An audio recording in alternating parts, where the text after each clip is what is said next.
Hi, I'm Paul Lisnek, and these are my kids. This is Mertz, as in Fred Mertz from I Love Lucy. He is 13 and a half years old right now.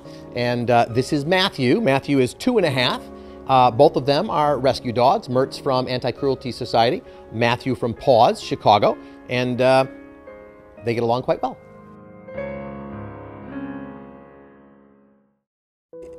For me, sometimes you think things are meant to be. And for me, getting this guy, Mertz, was, I believe, meant to be. And I was not intending to get a dog, not on the agenda at all. And I had stopped to get some gas over at the Shell station on Ontario, right near Anti-Cruelty Society. So I thought, let's just walk in Anti-Cruelty and go pet some dogs. And I walked into the front door, and there he was. He was 5 months old at the time. And so I decided, I gotta have this dog.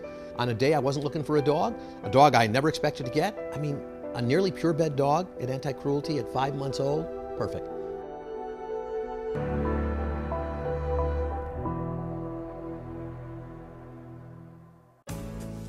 I mean, when it comes to animals, I'm crazy about them. I'll say on record, I've been known to say I like dogs more than people sometimes, but he's pure goodness, You go to bed at night, he jumps up on the bed, lays his head on my pillow and lays next to me. What human being gives us that much love and devotion unconditionally? You come home, and you hear this all the time, but I don't care how bad of a day you're having, your coming home is all he cares about. And so I really believe that they just make us better people, warmer people. His getting older is aging me because I will admit it's tough for me. At age 13, and by the way, I have a promise from his vet that she will keep him alive till he's 30. But that being said, being realistic about it, I have begun to notice in the last 6-8 months that his hearing is going. Sometimes I can almost come in, stand right behind him, and he doesn't know I'm there. He will sometimes come when called. I'm not sure if it's selective hearing is part of this or clearly mixed with actual hearing loss. For many years, we had a dog named Maud who was a white Sealyham. She was born deaf, and she was a rescue, and Mertz was her ears.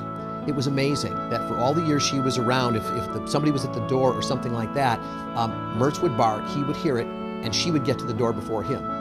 Nobody ever knew she was deaf because he was a great set of ears. And now that's something that we need to do for him, and we do. Getting older comes with its problems, and as an owner, I think that puts a responsibility and obligation on me to do what I need to do, take care of them. When they die and they leave this earth, I want to know that he knows that I'm there and I'm with him. And I'm not passing him off to anybody. And I know it will be the toughest thing that I ever have to do in my life is to make that decision and watch it happen. I owe him that. It's the price of loving something that loves you completely. It hurts when you lose them. It's a price you gotta pay.